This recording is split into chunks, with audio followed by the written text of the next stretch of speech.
Bienvenidos a Saber Vivir con la Navidad cada vez más cerca, porque ya estamos en diciembre, que es el mes de la granada y es tiempo de comer fruta, pero ojo, fruta, no la fruta no fruta, que muchas veces compramos de la mermelada al zumo, pasando por el yogur, por ejemplo. ¿Y qué pasa con el pescado? Porque hay pescado salvaje y pescado de crianza, como por ejemplo el salmón. Veremos su diferencia y la mejor forma de cocinar con la ayuda, como no, de Marta y sus versiones más saludables del rebozado y el empanado. Seguro que os sientan muy bien, pero si tenéis mala digestión, atención a los consejos para personas con intolerancia, alergia o sensibilidad alimentaria. Y como invitado especial en Saber Vivir, hoy tenemos un actor y escritor conocido por todos, Pablo Rivero. Descubriremos cómo se cuida, empezando por la comida.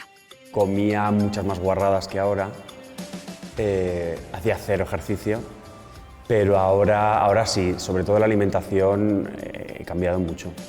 No tiene nada que ver y hay muchas cosas que yo ni probaba y que ahora, pues tipo brócoli y demás. Yo ahora puedo comer 3 días seguidos brócoli de distintas maneras, por ejemplo.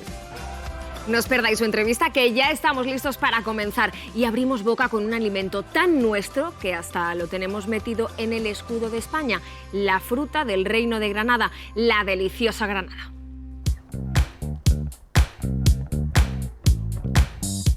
Esta sería una granada perfecta para la denominación de origen de la Granada Mollar de Elche.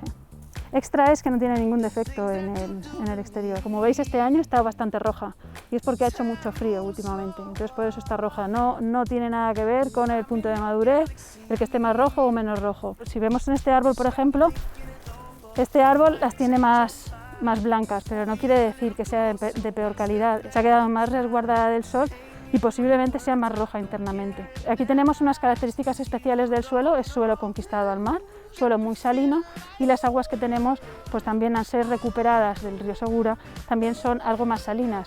Tenemos entonces que la floración es muy productivo y luego tenemos esta calidad del producto. En la época de recolección suele empezar a finales de septiembre, primeros de octubre, puede variar. Se coge durante un mes y posteriormente se tiene que guardar en cámaras. La granada llega del campo, directamente del campo aquí, calibra por peso, y lo que hacemos es encajarla, vamos poniendo por su calibre correcto, ¿no?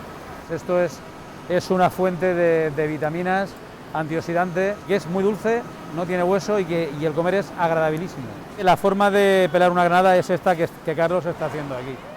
Le hacemos unos cortes arriba, ¿no ves? En la corona, ya aparece dentro el grano, como veis es espectacular. La granada tiene una membrana blancas y Carlos va a seguir, ¿no ves? El camino de la membrana, haciéndole un corte hasta abajo. Luego esto lo abres y muy fácilmente va sacando el grano.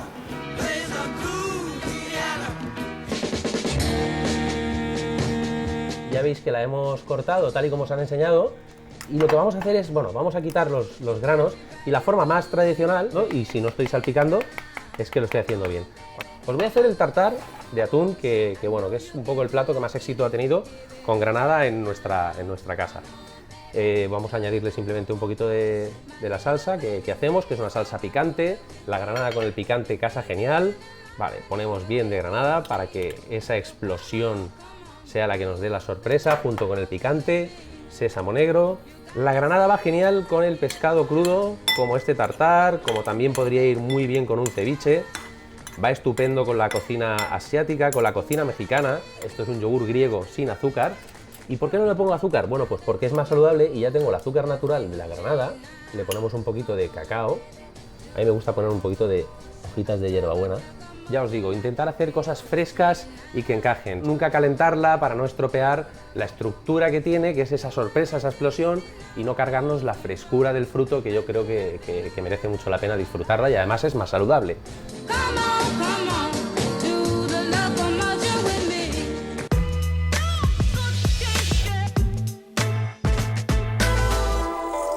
Qué rica la granada, con un poquito de esfuerzo la podemos comer al natural, pero es verdad que la industria nos lo pone más fácil todavía y la tenemos hasta en zumo. Buenos días, Ileana. Buenos días, Miriam, ¿qué tal? Sí, la verdad es que si nos gusta la fruta en zumo, estupendo, podemos consumirlo, incluso la granada, pero siempre mejor zumo natural, porque es que es verdad que la industria alimentaria nos pone muchísimas ofertas en el mercado, sobre la mesa, pero no todo es tan natural como parece. Por ejemplo, el néctar, pues es solo 50% de zumo, el resto es agua. Por ejemplo, el zumo que le añaden o le quitan la pulpa, que tiene menos fibra que el zumo natural, o por ejemplo el zumo concentrado. ¿Qué ocurre? Que además todos tienen aproximadamente 85 calorías porque tiene azúcar. ¿Y qué ocurre? Que es más barato, por eso muchos consumidores se decantan facilidad y más economía. Dentro del mundo de los zumos envasados tenemos también aquellos que llevan fruta y leche, que a simple vista nos pueden parecer incluso hasta más nutritivos. Pues sí, pueden parecer nutritivos, son muy atractivos también para los niños, para el recreo, pero es que realmente solo llevan un 15% de fruta y solo llevan un 10% de leche. Poquísimo. Y tienen, claro, más azúcar y también conservantes, con lo cual fruta, pues tampoco es, la verdad. Después tenemos las mermeladas de fruta, que no sé si son fruta, fruta no fruta. Las metemos, Miriam, en la horquilla de fruta no tan fruta, porque es verdad que parece que tiene trocitos y los tienen, pero mira, hay una horquilla, por ejemplo, la mermelada normal tiene un 35% de fruta, lo que más tiene, la confitura extra, un 45% de fruta, el resto es azúcar, conservantes, colorantes, para que tenga un aspecto muy saludable, pero tampoco es fruta.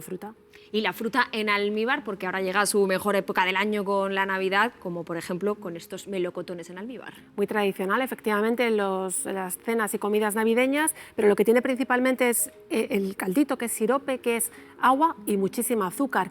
Y la fruta, si la analizamos, tiene menos nutrientes que la fruta natural. Por ejemplo, tiene menos vitaminas y tiene menos potasio, con lo cual se puede consumir, pero no de forma habitual.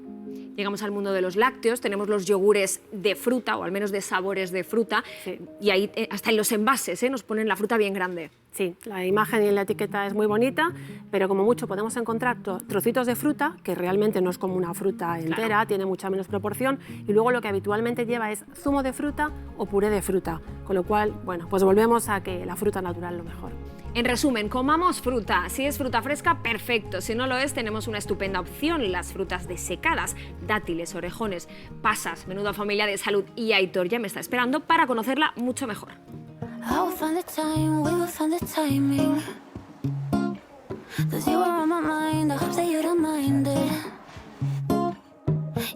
José María, ¿qué tal? Hola, ¿qué tal? Bienvenido. Pero menuda variedad de frutas desecadas que tenéis. Sí, has visto. ¿Cómo las dividís? A ver, cuéntame. Mira, pues nosotros hemos elegido dividirlas primero en esta parte, que es las frutas más clásicas. Luego aquí ya empezamos con las frutas deshidratadas sin azúcar. En la última parte tenemos las frutas que están deshidratadas, pero con azúcar.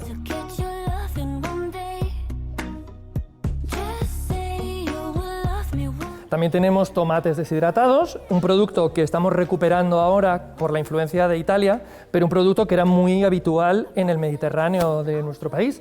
Ahora se está poniendo también muy de moda los arándanos. Queda mucho juego, sobre todo, yo creo que para yogures. Ahora la gente está complementando y azucarando los yogures sin azúcar, a lo mejor echándole un fruto rojo deshidratado, como es el caso del arándano.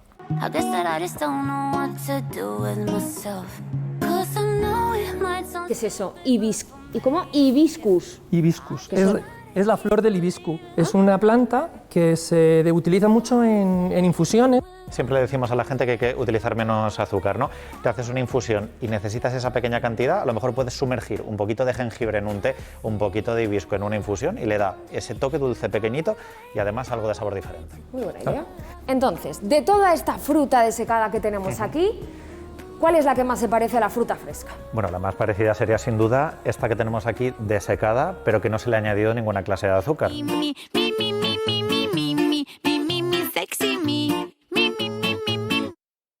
En el caso de un orejón, ya sea de melocotón o de albaricoque, es muy sencillo. Un orejón equivale a media pieza de fruta. Por lo tanto, un orejón de melocotón es medio melocotón. Aunque lo veamos tan chiquitito, ¿eh? Porque ¿qué ocurre en ese proceso de desecado? Claro, cuando tú desecas la fruta, estás perdiendo también un volumen y una cantidad de agua que te ayuda a saciarte. Claro, tú te puedes tomar a lo mejor 12 orejones de albaricoque sin darte cuenta, pero nunca te tomarías 6 albaricoques de golpe. Se pierden muchas veces las vitaminas que son sensibles al calor. A veces la vitamina C, algunas del grupo B que suelen ser más termolábiles. Entonces, lo más importante es que acaban teniendo y concentrando los minerales. Eso no se pierde. Tenemos el caso de algunas frutas deshidratadas muy interesante, como por ejemplo el higo. El higo deshidratado tiene un aporte de hierro bastante grande. Siempre siempre se ha dicho que las ciruelas van muy bien para el tránsito intestinal. Sí, y obviamente también en una deshidratada. Ten en cuenta que la fibra no se ha evaporado, sigue manteniéndose aquí. Y esto puede ser interesante, por ejemplo, para platos principales, incorporar una cantidad extra de fibra, además de la guarnición de verdura que deberíamos tener, por supuesto. ¿Sabes a qué me están recordando estos higos? Ya me lo puedo imaginar. A las sobremesas navideñas. Bueno, y con todo el sentido, porque tú terminas esa gran celebración y prácticamente lo que te pongan en esa sobremesa donde vas a estar horas, te lo vas a comer. Es preferible que escojamos un dátil navideño, un higo seco, en lugar de únicamente bebidas alcohólicas y dulces, ¿no? Así que aquí tenemos una alternativa dulce para hacer un poco más saludables esa sobremesa navideña. Estamos hablando de alternativas, no de sumar el higo al turrón, ¿no? No, claro. Si nos vamos a tomar los bombones, los turrones, la copa de champán y luego encima el higo y el dátil, no. Es en sustitución. Aclarado ya el tema de la fruta, nos metemos en otro grupo de alimentos que también tiene lo suyo, ¿eh? Porque en el pescado encontramos dos mundos, el del pescado salvaje y el del pescado de crianza, es decir, el pescado de acuicultura. Y en eso España ya es el campeón de la Unión Europea. Pues efectivamente, Miriam, sabes que el 20% de la producción del continente se da en España y además podemos encontrar todo tipo de variedades, desde moluscos como el mejillón, a crustáceos como el langostino, hasta algas están en piscifactoría. Y sabes además que es mucho más sostenible porque cuando hacemos pesca en el mar abierto, desperdiciamos el 8% de lo que recogemos, se tira, pescado muerto. ¿Y ese pescado es igual de natural que el pescado salvaje? ¿Podemos tomarlo igualmente con total seguridad? Sí, 100% Miriam, de seguridad, porque ten en cuenta que la alimentación de ese pescado está muy controlada y las aguas donde nadan y donde se crían también, con lo cual podemos consumirlo al 100% de seguridad. Relacionado con esto, Rosy, amiga de Saber Vivir, que nos ve desde Valladolid, pregunta si es verdad que el pescado de granja, el que no se pesca en el mar, es más seguro porque no tiene anisakis. Pues es verdad, Miriam, no se conoce casos de intoxicación por anisakis, pero también es verdad que la Unión Europea, por precaución, vía normativa, dice que todo pescado, ya sea además de agua dulce o de agua salada, piscifactoría o de mar, de salvaje, debe de congelarse. Lo habitual y lo recomendable, menos 18 grados, 72 horas. Con eso, seguridad 100% y podemos consumirlo. Ya que estamos hablando de congelación y ya que se acerca también la Navidad, quizás es el momento de abrir nuestros congeladores y abrir hueco también para ahorrarnos también algún dinero. Sí, porque además este año, bueno, pues la crisis económica está azotando muchísimos hogares y es muy bueno adelantar esas compras. Si ya tenemos claro aproximadamente el menú que queremos hacer para las fechas típicas y las cenas más tradicionales, ¿por qué no adelantar esas compras y comprar esos productos y congelarlos? Que como sabemos mantiene todas las cualidades organolépticas. Porque es que nosotros en OCU llevamos monitorizando precios prenavideños durante muchos años y hemos encontrado subidas hasta de más de un 40%. Eso es mucho, ¿eh? Muchísimo. Para la economía familiar, por ejemplo, el besugo, la pularda, el cordero, se multiplican. Entonces, creemos que es, bueno, pues tirar el dinero, ¿no? Si podemos adelantar esa compra. Y luego otra cosa, tampoco hay que siempre ir al típico producto más conocido y más famoso. Hay pescados interesantísimos o verduras interesantísimas que cuestan mucho menos, que incluso no hay que congelarlas si no queremos, y es una buenísima opción para la cena de Nochebuena o la cena de Año Viejo. Muchísimas gracias, Ileana. Tú lo has dicho, comprar antes y alimentos que sean buenos para la salud. Y si hay un pescado 10 en las fiestas que se avecinan, sin duda es el salmón. Salmón fresco y salmón ahumado. Es el rey de la mesa en Navidad, vamos, un rey de Noruega.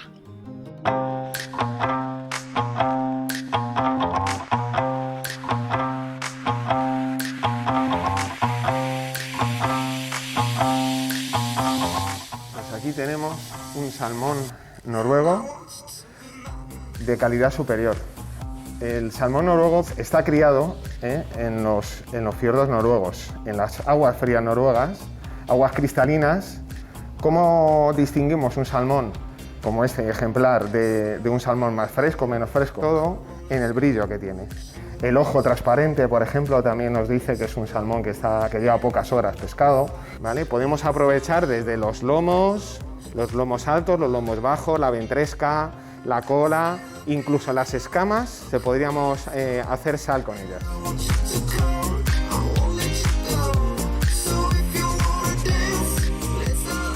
Esta parte del salmón, que es la menos grasa y la que menos espinas tiene.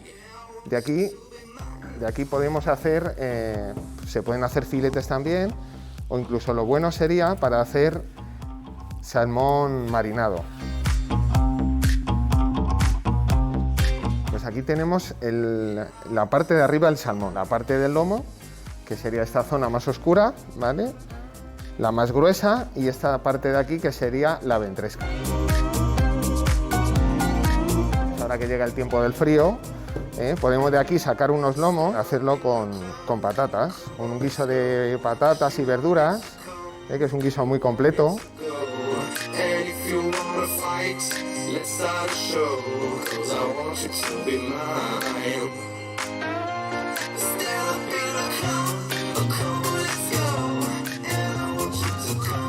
Pues resulta muy curioso cuando hablamos de pescados azules, porque como en este caso el salmón noruego tiene esa carne, ¿no?, de ese color rojizo tan potente, y al final está relacionado con esa cantidad de nutrientes de interés a nivel saludable, como los omega 3, que tienen una serie de beneficios en cuanto a la salud cardiovascular. También es rico en vitamina D, B12 y algunos antioxidantes como el selenio y la vitamina E.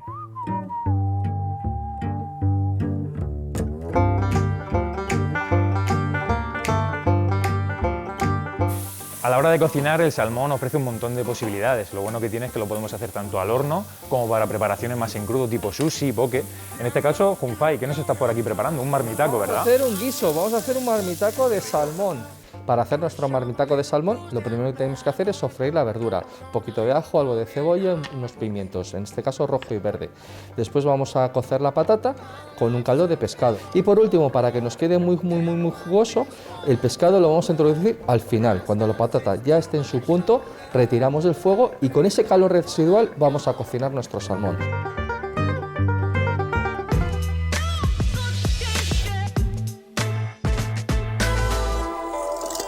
Con la llegada de la Navidad, la mesa se llena de alimentos tan ricos como variados. ¿Y por qué a unas personas les sienta de maravilla un alimento y a otras les sienta fatal? O les sienta mal la lactosa de la leche, o el gluten de los cereales, o la fructosa de la fruta, o tienen alergia a algún alimento, de los frutos secos a las legumbres, pasando por el pescado y el huevo.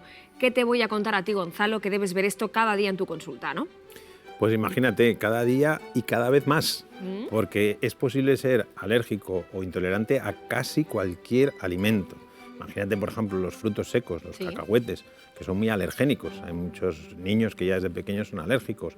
O, por ejemplo, el caso del huevo, que muchos niños son alérgicos y luego, sin embargo, cuando van cumpliendo años, esa alergia se va disipando e incluso llega a desaparecer. Pero estos son las alergias, porque luego tenemos también las intolerancias, o sea, alimentos de todo tipo que nos pueden efectivamente, como has dicho tú, sentar bien a unos y mal a otros.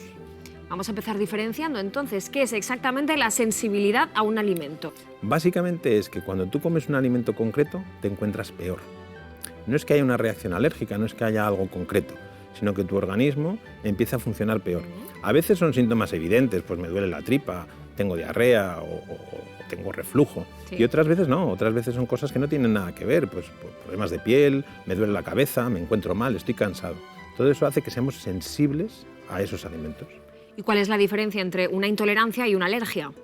Bueno, la intolerancia tiene que ver con el aparato digestivo. Es decir, hay algo en nuestro aparato digestivo que no funciona correctamente, nos falta alguna enzima, nos falta algo para digerir ciertas cosas y entonces somos intolerantes a esos alimentos. Nos sienta mal, nos puede producir lo que hemos dicho antes, síntomas digestivos u otros que no son digestivos, como hemos dicho, pues de la piel, de la cabeza, etc.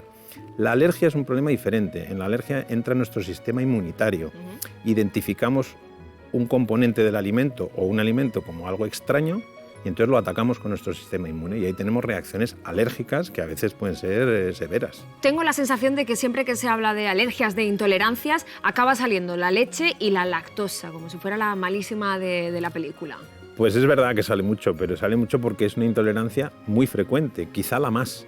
Sin embargo, yo cuando vienen los pacientes con este tipo de intolerancias me doy cuenta de que casi nadie sabe qué es una intolerancia a la lactosa. ¿Qué nos pasa? Pues mira, lo vamos a ver con estas piezas. Vale. Imagínate que esto es la lactosa. La lactosa es un azúcar, como la fructosa, como la glucosa. Lo que pasa es que es muy grande. Cuando llega a nuestro intestino esto hay que absorberlo y como es muy grande no cabe. Entonces en el intestino tenemos una enzima que se llama lactasa, que sería mi mano. ¿Y qué hace la lactasa? Pues rompe la lactosa y la convierte en dos trocitos más pequeños que son glucosa y galactosa. Y eso sí se puede absorber. Cuando no tenemos suficiente lactasa, no la absorbemos, se queda por ahí en el intestino y entonces proliferan las bacterias, empezamos a tener gases, diarreas, en fin, todo tipo de síntomas. Está claro que la intolerancia a la lactosa puede generar muchas dudas, como esta que nos llega desde Francia, desde Marsella. Nos ve Fran, amigo de Saber Vivir, y se hace una pregunta que, oye, yo creo que nos hacemos casi todos. ¿No sería mejor entonces quitar la lactosa de todos los lácteos y se acabó el problema? Pues fíjate qué gracia que la pregunta nos venga desde Francia, Sí. con los quesos tan fabulosos que tienen en Es Francia, verdad. bueno, igual que aquí, pero todos esos quesos tan ricos, muchos de ellos son de leche cruda. La leche, para quitarle la lactosa, hay que procesarla, no viene así, ni de la vaca ni de la oveja. Imagínate si le quitásemos la lactosa, perdería la gracia, Claro. gran cantidad de quesos o de postres lácteos, etc. La solución evidentemente no es quitarle la lactosa a todo, porque la lactosa, como hemos dicho antes, si no tenemos un problema, no es nada tóxico para nosotros, es un azúcar que además es bastante saludable, por lo tanto no creo que haya que quitarle la lactosa a todo. Y esta respuesta valdría también para aquellos que siguen esa moda de tomar alimentos sin gluten. ¿Tiene algún sentido retirar el gluten de nuestra alimentación si no tenemos un problema confirmado con el gluten? Pues no, porque entre otras cosas, para retirar el gluten del todo, tenemos que quitar todos los cereales. Y los cereales, por ejemplo, son la primera fuente para nosotros de vitamina B y de ácido fólico. Luego estaríamos renunciando a esa fuente. Entonces, si creemos que tenemos un trastorno asociado al gluten, una sensibilidad, una celiaquía, una intolerancia, tenemos que estudiárnoslo. Y si efectivamente es así, podremos hacer una dieta sin gluten, pero si no, no merece la pena. Muchísimas gracias, Gonzalo. Para tener una buena digestión, ya veréis las propuestas de Marta, con una alternativa a los rebozados y empanados tradicionales y con su repostería más saludable, la leche frita en su versión Saber Vivir, riquísima. Y también nos espera la consulta del doctor Fabiani para aclararnos si vale la prueba de la vela, para saber si una mascarilla funciona contra el coronavirus. Aunque si queremos protegernos bien, ya os adelanto que el ejercicio físico es fundamental. Y para motivarnos, nadie mejor que un entrenador personal tan conocido como Miguel Lordán. Adelante, Miguel.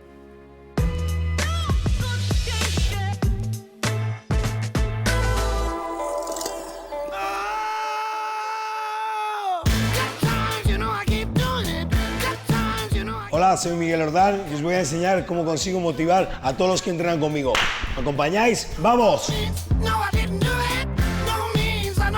Lo primero que hacemos cuando viene una persona, examinamos su caso, las patologías, siempre intentamos ir poquito a poco, pero luego intentamos siempre subirles muchísimo la intensidad y la verdad que conseguimos unos resultados magníficos. Nosotros nos diferenciamos muchísimo por la motivación y esa motivación, esos gritos, esos vamos, esos tal, hacen que la gente esté aquí siempre, esté siempre arriba. ¿Qué? ¿Os apetece surfear? ¡Vamos a ello, va! ¡Vamos! Pierna, cardio, control, equilibrio, core. Es muy completo, la verdad. Intentamos siempre traer lo último, ¿por qué? Porque cuanto más herramientas, más divertido, más diferentes cada entrenamiento y eso al cliente pues le encanta, la verdad. Tenemos que encontrar un deporte que de verdad nos motive, nos guste, no que vayamos por una obligación, no. Y empezando poquito a poco, en un mes todo el mundo coge un ritmo tremendo y al final el deporte es salud, no es solo estética. Para hacer en pareja, hoy Gonzalo nos va a acompañar y así veis cómo se usan. Con fuerza, va, va. Vamos, vamos. Aguanta, espalda recta, va, va. Intensidad, va, no pares. Es completísimo.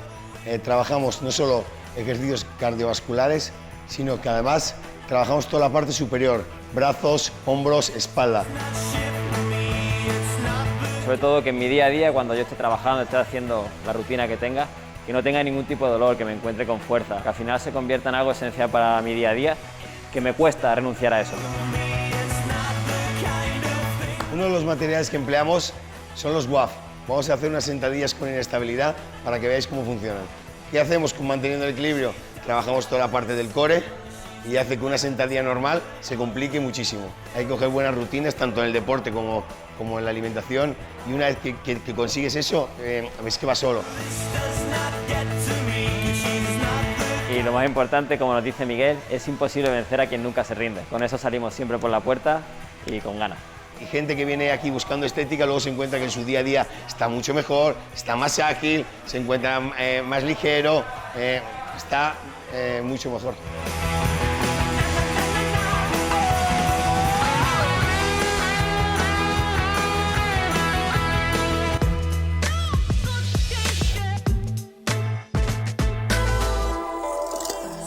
ejercicio que da bienestar, sin duda ese es el ejercicio de abrazar, porque damos y recibimos cariño, pero qué difícil se ha puesto eso, Teresa, con el coronavirus y encima con la Navidad a la vuelta de la esquina.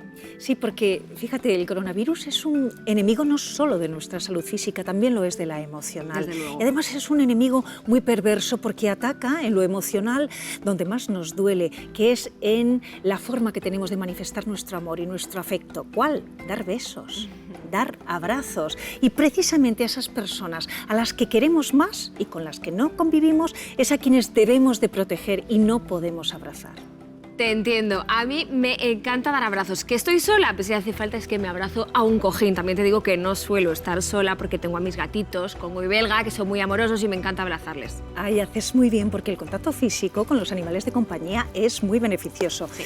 ¿Tú sabes que nosotros abrazamos desde que éramos primates? Ah, sí. De hecho, dentro del reino animal, los primates son los animales que más abrazan. Las hembras abrazan a sus crías para cuidar de ellas, para darles afecto, para asearlas también. ¿También? Sí, también. Pues mira, cuando abrazas a un perro o a un gato, estás dando muchos beneficios a tu organismo. Se incrementa la producción de oxitocina, por ejemplo, que es la hormona de la felicidad, es la hormona del amor, de la caricia, Lo noto. del abrazo. Disminuye la producción de cortisol, que es la hormona del estrés. No vale cualquier abrazo, eso sí, tiene que ser un abrazo largo de 15, abrazo 20 sentido. segundos. ¿Tú ves a esas personas que hace tiempo que no se ven, que se abrazan? Sí. Sus latidos y su respiración llega a acompasarse. Anda.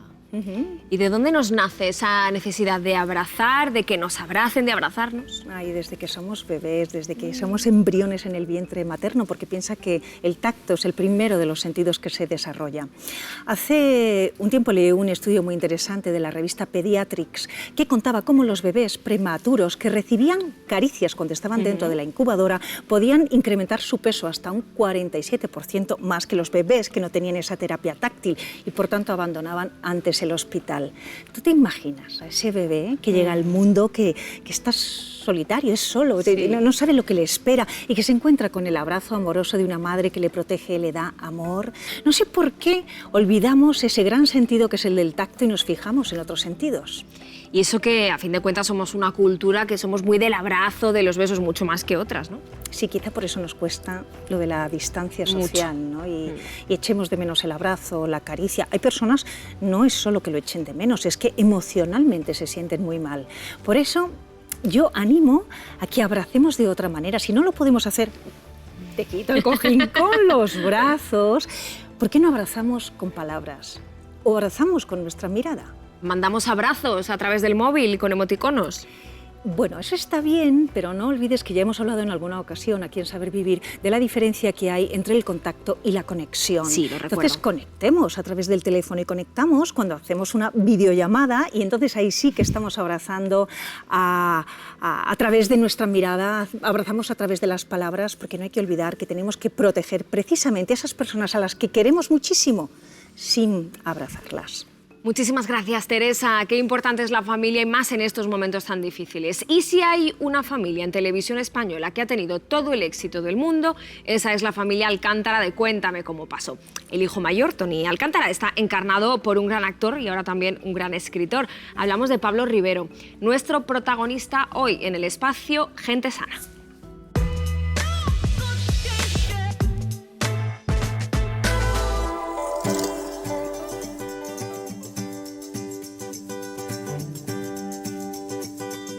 Yo ahora mismo con esta situación tan peculiar, por llamarlo de alguna manera, que estamos viviendo, el equilibrio lo encuentro principalmente con mi familia, como pensando mucho en los pilares fundamentales. Cuando empecé Cuéntame cómo pasó, tenía 20 años y desde luego que me cuidaba menos que ahora, era más inconsciente. Comía muchas más guarradas que ahora, hacía cero ejercicio. Ahora sí, sobre todo la alimentación he cambiado mucho. No tiene nada que ver y hay muchas cosas que yo ni probaba y que ahora, pues tipo brócoli y demás. Yo ahora puedo comer 3 días seguidos brócoli de distintas maneras, por ejemplo. Deporte, muy poco. Hago a lo mejor elíptica y demás, pero por un tema de tiempo.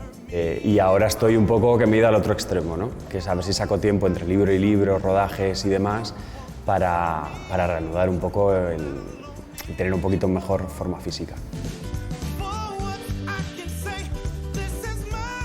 En mi último libro, Penitencia, el personaje protagonista es John, y sí es un disfrutón, pero creo que es un disfrutón que se obliga casi como terapia para olvidarse de toda la que tiene encima, de todo el thriller y toda la angustia. Y creo que en estos tiempos que corren no hay que pasarse, pero todo lo que podamos disfrutar con cabeza, creo que hay que hacerlo.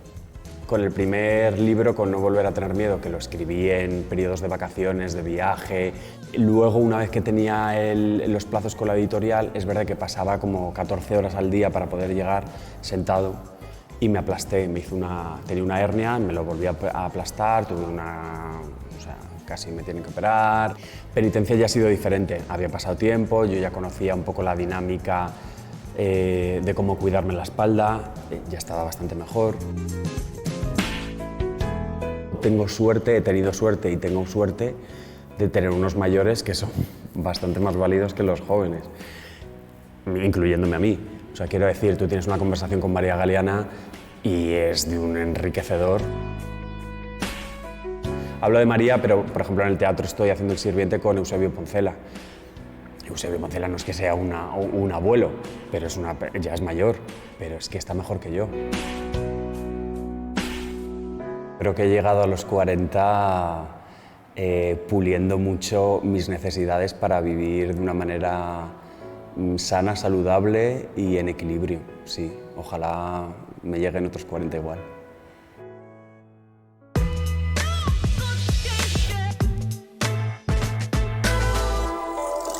Cuéntame cómo pasó, ha sido un retrato bastante fiel de la España que dejamos atrás desde finales de los 60 y de cómo ha evolucionado la familia española. Porque cuando las mujeres se lanzaron a trabajar fuera de casa, cambiaron muchas cosas, Marta, empezando por la preparación de la comida. Hombre, claro, es que cuando toca trabajar, dentro y fuera de casa, toca trabajar. Y tenemos poco tiempo para meternos en la cocina a hacer la comida. Entonces ya antes de que yo naciera, fíjate, la industria fue muy avispada y dijo, aquí necesitamos alimentos precocinados. Sí o sí. Vamos a facilitar la vida a la gente y lo hicieron mal. ¿Por qué? Pues salieron estos alimentos precocinados, surgió el boom de las frituras y ya estamos en el siglo XXI y seguimos todavía encontrando precocinados como estos en el supermercado. ¿Qué tenemos por aquí? A ver, cuéntanos. Por aquí tenemos los famosos nuggets. Sí. Bueno, pues en este nugget, Miri, que tenemos por aquí, solo hay un 60% de pollo. Muy poco. Nada más, el resto es un rebozado que incluye harinas refinadas, que no nos interesan para nada. Y en segundo lugar tenemos grasas vegetales y a veces leemos eso en el etiquetado y no nos especifican qué grasa es. Claro. Y podemos tener grasas que no son nada saludables, como por ejemplo el aceite de palma. Entonces no nos gusta que leamos la grasa que es. Si es aceite de oliva virgen extra, mejor. Muchísimo mejor. Y por aquí tenemos las clásicas barritas de merluza. Los palitos de merluza. Mira, estos que yo también los he comido, tengo que decirte, en casa, la verdad, cuando era más pequeña. Aquí solo tenemos un 55% de merluza. Eso es poquísimo. Poquísimo. Y en el rebozado, además de poder tener lo que te he contado antes de los nuggets, fíjate, ¿no ves un color así como más amarillito y brillante? Tiene muy buen... A mí no me queda así una fritura, también te lo tengo que decir. Bueno, pues no nos queda así en casa porque no utilizamos colorante. Aquí tenemos colorante, a mí me ha sorprendido mucho verlo en el etiquetado. Sí, y también tenemos dextrosa.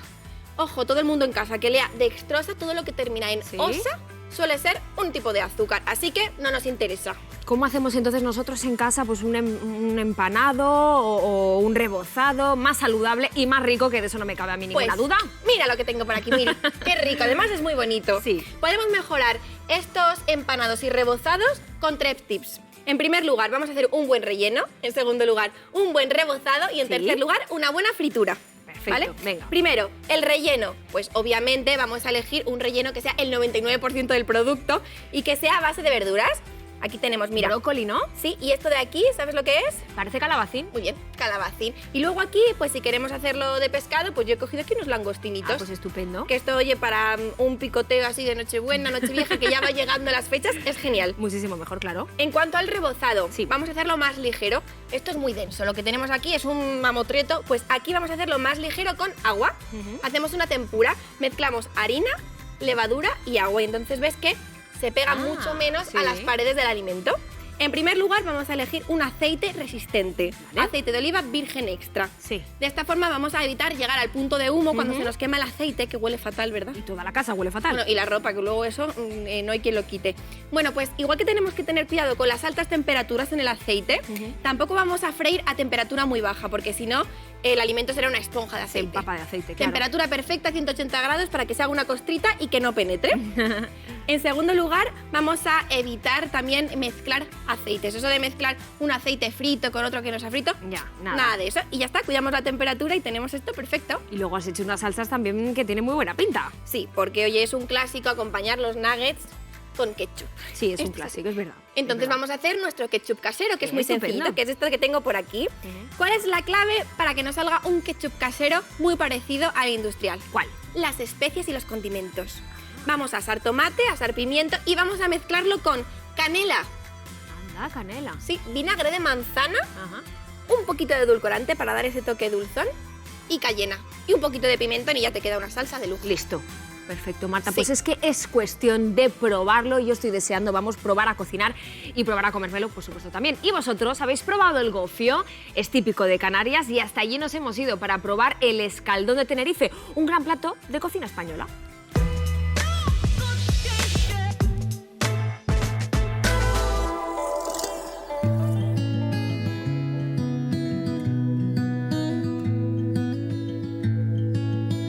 Beatriz, ¿qué tal? Hola, Juncal. Bien. Codito por aquí. Que tal? te pillo teando el horizonte. Sí, aquí mirando un poquito el barco de mi padre, que como está parado hay que echar un vistazo. Aquí lo normal es que la gente, casi todos se dedican a la pesca, aquí en el puerto de Morrojable. O sea que nunca os habéis desligado de lo que es la pesca, el pescado. ¿Os alimentáis bien entonces? Nos alimentamos bien. A todos nos gusta el pescado por el momento. Sí, recomiéndame un plato que pueda probar, que sea típico. El plato más típico que puedes probar es el gofio escaldado. No te puedes ir de Fuerteventura o de cualquier isla sin probarlo. Pero el tema del plato, ya lo que es la receta, ya te la tiene que decir mi cocinero, que es el que es especialista en el tema de los caldos, para que puedas hacer el gofio escaldado. Just like we did back in our early days. Rafael, ¿y qué es el escaldón de gofio? El caldo de pescado. El caldo de pescado que vamos a preparar ahora con una serie de verduras y de pescado y de hierba. ¿Cómo empezaríamos entonces nuestro plato, Rafael? Empezaría a hervir y después se va añadiendo los ingredientes. Sería el ajo, cebolla y pimiento. Me has dejado tarea fácil que hacer, la verdad. Ahora el pescado, pejerrey, bicúa y medregal. ¿Esto qué es? La bicúa barracuda se llama. Adentro. Siguiente paso, Rafa. Siguiente paso, pues empezamos con las especias. Y ahora, una vez hirviendo, unos 45 minutos, una hora, se le añade lo que es el cilantro, la hierbabuena y el colorante. Hemos sacado un poco de caldo para amasar el gofio. Aquí que se vea, que se vea. Vale, ¿y ahora qué es lo que haríamos? Porque esto me has dicho que es gofio, ¿no? No es harina. No, el gofio es lo que es el cereal tostado y después molido. ¿Y esto se podría probar así? Un poco seco, pero... pero sabe como a fruto seco. Vale, y lo vas echando aquí. ¿Te echo una mano y lo remuevo? Sí, esto tiene que estar caliente, porque si está frío, te cansas de echar agua y el gofio siempre queda líquido. Para que amase bien, ¿no?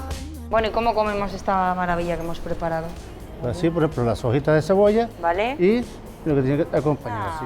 Nuestra cuchara improvisada, así. Sí. Vas a probar el plato más antiguo de Canarias, o pienso yo que sí, porque el gofio ya son muchos años de historia. Pues a ver qué tal está esta maravilla.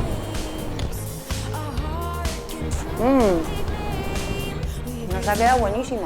O sea, la gente cuando viene al restaurante y se pide su plato de pescado, por ejemplo, en vez de acompañarlo con unas patatas fritas, una ensalada, puede pedir el escaldón de gofio. El escaldón de gofio para el pescado frito, para el pescado a la plancha.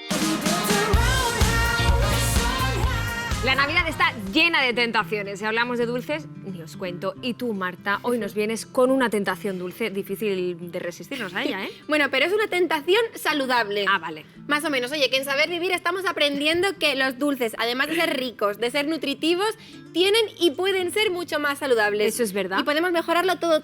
¿Y todo, qué es? todo, hasta la leche frita no frita. Fíjate. ¿Cómo que leche frita no frita? A mí no me líes, ¿eh? ¿Has visto? Pues esta maravilla de la repostería clásica que es la leche frita. Oye, la original lleva leche, mucho azúcar, también lleva harina y terminamos friéndola, ¿verdad? Sí. Bueno, pues antes hemos aprendido que freír cuando no queda otra se puede hacer más saludable, pero es que aquí tenemos otra opción estupenda. Estupendo. Que es no freír. Te voy a enseñar ahora. Que hemos cambiado nuestra receta. Lleva leche, podemos también sustituirla por cualquier bebida vegetal. Vale. También lleva harina. Podemos intentar que sea integral para aumentar su contenido en fibra. Y en tercer lugar, hemos sustituido el azúcar por un endulzante o edulcorante acalórico. Eso sí, para no utilizar mucho edulcorante, estamos potenciando el sabor de la leche con un montón de aromáticos. Canela, cardamomo, ralladura de limón, de naranja. Ojo, sin echar la parte blanca que amarga. Perfecto. Y lo hemos rebozado, la leche frita siempre se reboza con azúcar moreno. Sí. Pues nosotros hemos engañado a nuestra vista. ¿Y qué le has puesto? Y estamos mezclando el azúcar moreno con canela. Y entonces echaremos menos cantidad de azúcar y esto es lo que quería yo enseñarte, que me he traído hoy. A ver, en casa, si no hay soplete no pasa nada. Se mete en el grill del horno un momentito y ya está, ya, No pasa nada. O sea, en lugar de freír, soplete. Eso, y si no tenemos soplete, pues en el horno por arriba. Vale. No pasa nada. Y vamos a darle ese toque caramelizado que tanto nos gusta Mira, de que calorcito. yo ya tengo la cuchara preparada, ¿eh? Venga, vamos. Yo quiero además que ver la textura, mira. Ay, sí que es verdad. Oye, cómo engañas a la vista, ¿eh? Aquí hay la mitad de azúcar de lo que parece. Ya verás, mira. Qué Y rico. además, esto mola Qué mucho. olorcito. Para que veas que la cocina saludable también es divertida. A mí que me digan que comer sano es monótono, porque es con soplete. Por favor, que cualquiera te dice nada. Voy a ver cómo es por dentro, ¿vale? Muy bien. Que seguro que muy cremosito. Cremosita. A ver. ¿Ves? Hoy sí. ¿Has visto? Bueno, y la leche frita gelifica sola. Quiero decir, como echamos ¿sí? harina, espesa y ya está, se deja enfriar en la nevera y así solita se pone. Sí, que muy fácil. ¿Sabes que estás generando un movimiento de amantes de la repostería saludable? Ay, qué bonito, pues tenemos que Sí. ponerle nombre. Hombre, El claro que movimiento sí. Saber Vivir. Por ejemplo, pues de ese movimiento forma ya parte esta amiga nuestra de Buenos Aires, de Argentina, que nos dice: me encantan las trufas y me gustaría prepararlas en casa para que fueran más saludables. Dice, sé que te lo pongo difícil. Por lo menos lo reconoce. No pasa nada, porque es verdad que las trufas se hacen con mucho chocolate y además se suele incorporar grasa adicional. Entonces yo voy a proponer otra opción de trufa. Venga. Que visualmente es muy parecida, gustativamente está incluso más rica. Seguro. Y a nuestra salud le gusta más porque nos aporta más nutrientes. Vamos a utilizar la misma cantidad de harina de avena que de mantequilla de cacahuete, Vale. que esto nadie se asuste, que aunque ponga mantequilla es crema de cacahuete triturada. Que sea solo cacahuete. Eso es. Y vamos a incorporar una cucharadita también de cacao puro. Le damos forma de bolita de bombón de trufa a la nevera y esto es listo. estupendo. Y por cierto, Miri, esta receta y estos tips los tenemos en la web de Saber Vivir, ¿eh? Claro, lo seguiremos repasando. Muchísimas gracias, Marta, también por generar ese movimiento saludable. Enseguida iremos en busca de trufas, pero de otro tipo. El de las trufas que crecen bajo tierra en Teruel. Veréis qué tesoro encontramos en pleno campo. Una excusa más para salir a la naturaleza, pero bien abrigaditos. Sé que estamos en diciembre y ya hace frío, como es natural también, por otro lado.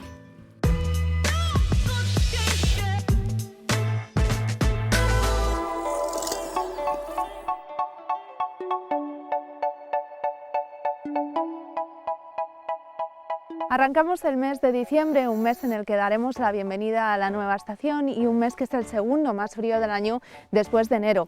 Las temperaturas medias suelen situarse en unos 8 grados centígrados y son frecuentes las heladas, los copos de nieve y las olas de frío. Y es que ya lo dice el refrán, en diciembre se llenan las cañas y se asan castañas, o en diciembre no hay valiente que no tiemble. Pero evidentemente y debido a la gran diversidad climática de nuestro país hay algunas regiones que son más frías que otras y en las que el invierno es realmente crudo. Hablamos del Triángulo del Frío, compuesto por las localidades de Molina de Aragón en Guadalajara, Calamocha en Teruel y la propia ciudad de Teruel. Pero precisamente el valor más bajo medido en nuestra historia en una localidad habitada se dio en Fuentes Claras, un municipio muy cercano a Calamocha, en Teruel. Allí en 1963 se alcanzaron hasta 30 grados bajo cero. Sin embargo, no ha sido el valor más bajo medido en nuestra historia. Este tuvo lugar en 1956 en el lago Estanigento. Allí se alcanzaron hasta 32 grados negativos. Las olas de frío son un fenómeno recurrente en los meses de invierno. Destacamos, por ejemplo, en el mes de diciembre la ola de frío que tuvo lugar en el año 2001 y que se prolongó durante el año 2002. Fue la más larga de nuestra historia, afectando a 32 provincias, duró 17 días y además el día de Navidad las temperaturas se acercaron a los 20 grados bajo cero. Muy cerca de esta localidad, en el puerto de Navacerrada, se registraron 17 grados y medio bajo cero.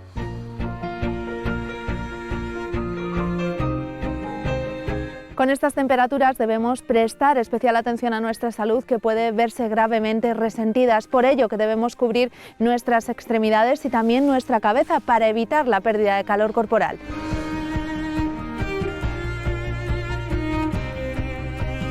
Pero el frío no es el único protagonista en diciembre, sino que a veces puede hacer acto de aparición otro fenómeno meteorológico. Hablamos de la niebla, que básicamente son nubes bajas a ras del suelo y que se producen por la condensación del vapor de agua, que da lugar a la suspensión de miles de gotitas de agua en la atmósfera. Cuando esta aparece suele ser muy persistente e impedir que las temperaturas suban y puede ponernos en riesgo la carretera.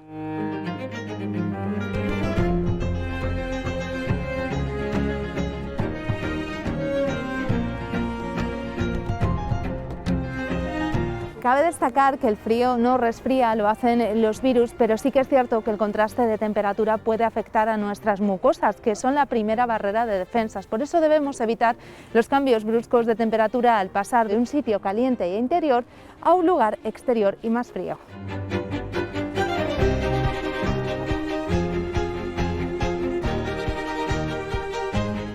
A pesar de que diciembre es un mes que suele ser frío, es cierto que los últimos diciembres están siendo cada vez más cálidos. Por ejemplo, diciembre del año pasado fue el cuarto diciembre más cálido desde 1965 y el tercero más cálido del siglo. Así que poco a poco vamos a tener que adaptarnos a esta nueva normalidad climática del mes de diciembre.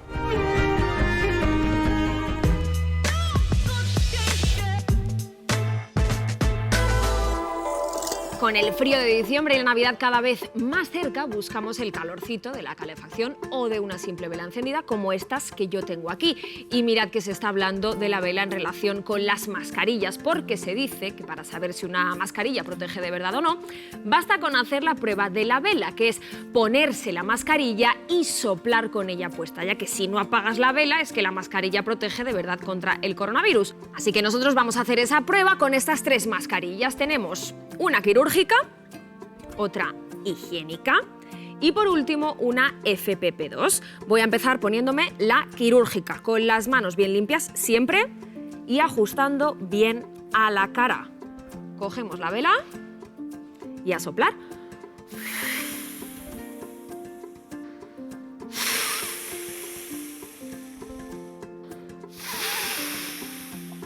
Nada, no se ha movido ni la llama. Fernando, ya lo has visto, ¿qué te ha parecido? Bueno, vamos a aclarar el tema de la famosa prueba de la vela. Evidentemente, si yo soplo con mi mascarilla puesta y apago la vela, esa mascarilla no sirve para nada. Pero el hecho de que al soplar con mi mascarilla puesta no se apague la vela, no significa que la mascarilla sea útil o sea fiable. Recuerdo que la mascarilla lo que no debe permitir del paso no es del aire, sino de los virus. Por lo tanto, la única prueba válida para saber si una mascarilla sirve o no sirve es que la mascarilla esté debidamente homologada y, por supuesto, que esté adecuadamente utilizada por nosotros. Así que vamos a sacar una señal de prohibido a esas mascarillas que son muy bonitas o que son muy baratas, pero que no son buenas. El bueno, bonito y barato está bien siempre que sea bueno. Si es bueno, si además es bonito o barato, estupendo, pero que sea bueno. Y una duda, ¿cómo caen malos los pacientes de coronavirus? Se ha publicado un estudio que relaciona los síntomas con la gravedad de la enfermedad y resulta que hay varios tipos de pacientes. De todos los enfermos ingresados con los 3 síntomas clave, que son fiebre, tos y ahogo, parece que la pérdida de olfato y gusto se asocia a menos complicaciones, mientras que la aparición de síntomas digestivos graves, como por ejemplo la diarrea intensa y dolor abdominal, son los de más complicaciones. Intentamos averiguar si esas personas que ya de por sí tienen una infección grave porque están ingresados por coronavirus coronavirus tienen más riesgo de que se complique aún más o puedan llegar a fallecer. Lo que quizás sea más útil para las personas que están en casa es cuáles son las señales de alarma frente a las que tenemos que estar atentos si estoy pasando una infección leve en mi domicilio, donde lo pasan la mayoría de las personas. Es decir, si yo estoy en mi casa, tengo una infección leve, ¿cuándo tengo que sacar la señal de peligro? Es decir, ¿ante qué síntomas me tengo que poner alerta? Y estos síntomas son la aparición de dificultad respiratoria, la aparición de un dolor en el pecho, una sensación de opresión, la aparición de un color azulado en los labios o en la cara, si empiezo a estar con mucha confusión, con desorientación o si tengo gran dificultad para despertarme, para mantenerme despierto. La aparición de cualquiera de estos síntomas me tienen que hacer que contacte yo mismo o si yo no puedo, mis familiares cercanos con los sistemas de emergencia porque son señales de que la infección se puede estar haciendo muy grave. Pues hablando de complicaciones, fíjate, en esta más preocupante todavía, resulta que las personas jóvenes infectadas de coronavirus pueden tener daños en corazón, pulmones y riñones 4 meses después de contagiarse. Vamos, lo han descubierto en el Reino Unido. Estos datos han demostrado que, aunque es algo muy frecuente, también es verdad que son daños muy leves. Tendremos que ver cómo evolucionan con el paso del tiempo. Lo que quizás es interesante es que recordemos que las personas jóvenes no son inmunes a esta infección y que en algunos casos también pueden complicarse. Y por lo tanto, todos tenemos que estar sensibilizados y tenemos que respetar las medidas para evitar el contagio, tanto los mayores como los no tan mayores. Pues muchísima atención a la campaña que ha lanzado la Consejería de Sanidad de Madrid. Su lema es "No te saltes la vida". Estoy en cuarentena por COVID, pero yo me piro de aquí ya. Te rastrean como si fueras un criminal, sin poder salir de casa. Atrapado. Igual que mi amigo, que también está atrapado. Le contagié porque me salté la cuarentena para irme de fiesta. Y a ver cuándo sale de la UCI. Cuidado en las reuniones familiares. Estoy harta de no poder reunirme con mi gente como yo quiero. Igual que mi abuela, que esta es la última reunión familiar en la que estará. El otro día le contagié el COVID. Y la enterramos hoy. Ya llegamos, papi. Nos quedamos, pero tienes que ventilar, ¿vale? Sí, claro. Ventilar la casa. Y que nos muramos de frío, ¿verdad? Igual que mi mujer, que se está muriendo. Se contagió porque nunca ventilamos durante las visitas y morirá mañana. ¿Qué te parece, doctor Fabián? ¿Y este tipo de mensajes tan duros crees que son eficaces? ¿Pueden sensibilizar a la población? Pregunta de difícil respuesta. Evidentemente son mensajes duros dirigidos a esas personas que aún a día de hoy piensan que esto no va con ellos o que no están aún concienciados, que parece increíble, ¿verdad?, que a estas alturas haya personas que piensen así. Pero quizá es interesante que hagamos un par de reflexiones. Una es que nos preguntemos cómo pueden vivir este tipo de mensajes tan duros, efectivamente, las personas que no ya es que estén sensibilizadas, sino que viven incluso con excesivo temor o incluso con pánico y que tienen miedo simplemente a dar un paseo al aire libre. Y la segunda reflexión es que quizá las administraciones, además de estos contundentes mensajes culpabilizadores a nivel individual, tendrían que reflexionar o poner el foco en si ellas están haciendo realmente lo necesario para controlar esta pandemia, mejorando el transporte público, aumentando la cantidad de rastreadores, fortaleciendo la atención primaria, es decir, en estas cosas que sabemos que son tan importantes para que evitemos una tercera ola y que salgamos lo antes posible de esta situación.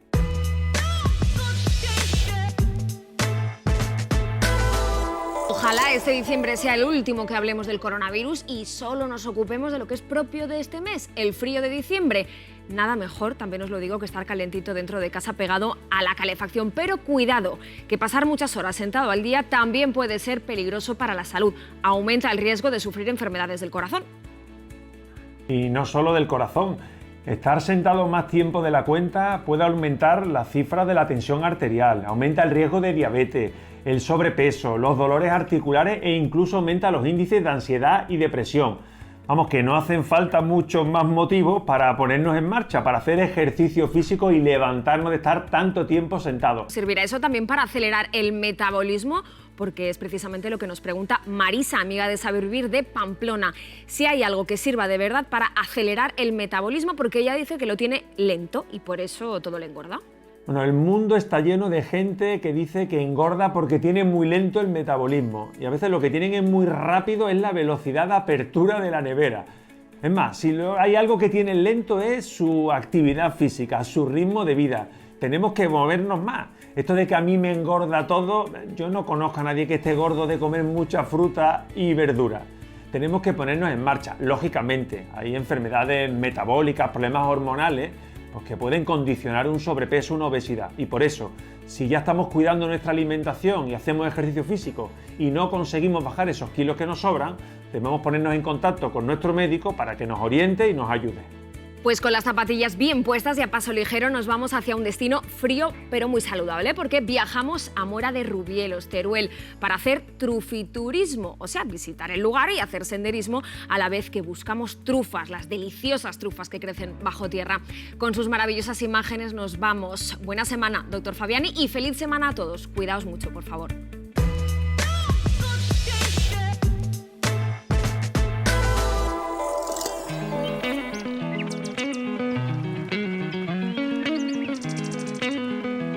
Monte, ven. Alba, ¿quién viene por aquí? Uy, pues viene Monte, nuestro protagonista de hoy. Nos vas a sacar muchas trufas hoy, ¿eh? Escalaves. ¿Tú le vas motivando así a Monte? Yo le voy hablando y además voy mirando lo que él va haciendo, porque hay veces que aún sin marcar sabemos que tiene la trufa. Entonces, ya ¿Está marcando una ahora mismo? Ahora mismo acaba de marcarnos una trufa. Vamos a entrar con el machete, ¿vale? Vamos a ir bajando hasta que veamos la trufa. Y la tenemos aquí. Pues normalmente cuando tú vienes a una zona rural buscas actividades rurales, buscas montaña, buscas campo.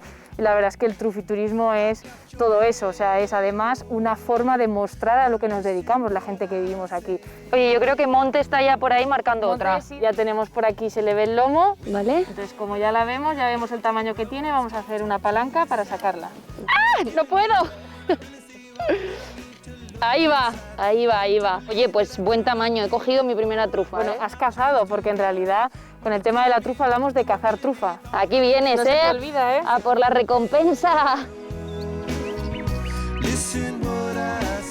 Pero además de la trufa, que no podemos perdernos en esta comarca, pues vamos a preguntárselo a los vecinos de Mora de Rubielos. Castillo, que es de los Heredias, que eso es una divinidad. Luego tiene la iglesia, es colegiata. ¿Y qué tal se vive aquí? De categoría, vivimos otros. Se vive genial y no hay estrés. Aquí en invierno hará fresquito, ¿eso cómo se combate? Pues con la calefacción y comiendo comida saludable, que dice mi nieta. ¿Con qué combina bien la trufa negra, Yo Javier? creo que la trufa combina con cualquier tipo de producto que no nos aporte mucho sabor.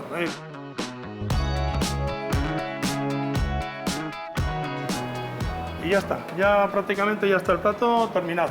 Pues después de una buena comida, pues lo mejor es darse un paseo por nuestra sierra.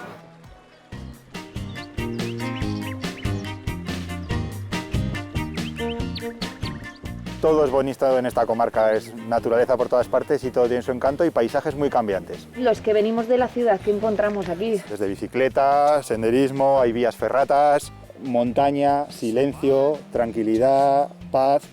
David, se oye ya la cascada por aquí, ¿eh? Sí, ya estamos muy cerquita. Hasta aquí es más o menos accesible, puede venir todo el mundo y aquí viene un punto de emoción. Sin ser difícil ni peligroso, tenemos que escalar un poquito. ¡Guau! ¡Qué maravilla, David! Esto es una maravilla. Recarga cuerpo y alma para seguir con el día a día.